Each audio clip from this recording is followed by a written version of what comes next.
Hi again from the Sepang International Circuit. Today we have just witnessed the unveiling of the 2020 Honda CBR1000RR-R Fireblade. Now, of course, we are very excited about seeing this bike.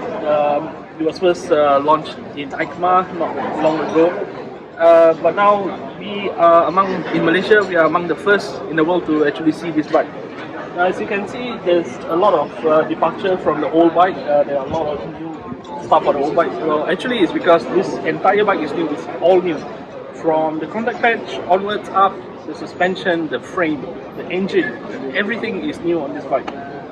The reason being is that Honda wants to win the World Superbike Championship and of course any production-based championship around the world, including the FIMEWC that's happening here on the weekend, the ARC, whatever you name it, all the World Championship. Now this is not the SP model, this is the base model, but it's in the HRC colors. Of course, let's start with the front. Now this bike was developed together with the Honda Racing Corporation, HRC, the same people who developed the race bikes like for Marquez and all that. Now the front, if you ignore the headlamps, it actually looks a lot like the RC213V, the what do you call the customer race bike. The intakes have been changed from the sides of the fairing to the front, as you can see. So that's why the lights are a little bit smaller. But the biggest news here is the difference here, as you can see, is these. This is the aero body. Now you have 3 winglets in here. So these winglets to provide more downforce at high speeds. And of course, when you're running at high speed, the front is a powerful bike like this. The front tries to lift. This is what keeps it down. Other bikes like the Panigale V4R has 2 winglets on one on each side. This has 6 together.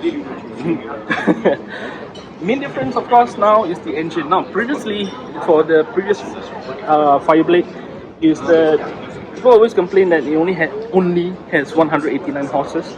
Of course, on the road you don't quite feel that, but on the track, where in production racing, is because there's not so much you can modify. So, if you start with a low base power, you can get to a very high horsepower compared to the other bikes.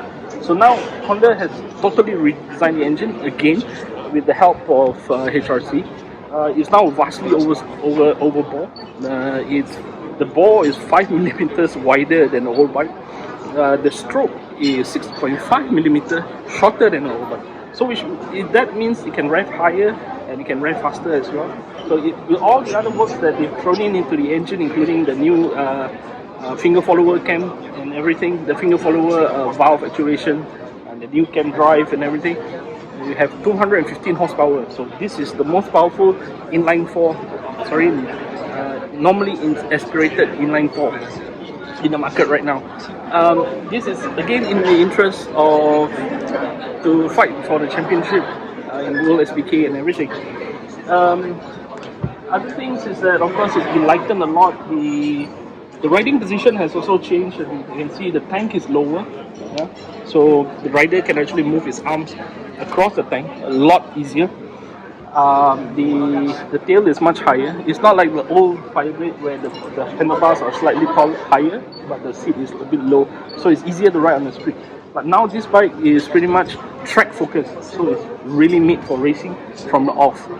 Now, other things is that there's so many things to touch on the bike, and I'm so excited, as you can see. And we hope that the bike will be launched in Malaysia soon. From what we know is that it'll probably be launched around May to August next year. How much it costs, we haven't been told, but we're really hoping that it's in a good price that most people can buy and enjoy. So anyway, this is Wahid Abdullah from bikesrepublic.com. Stay tuned when we launch the bike. Thank you for watching.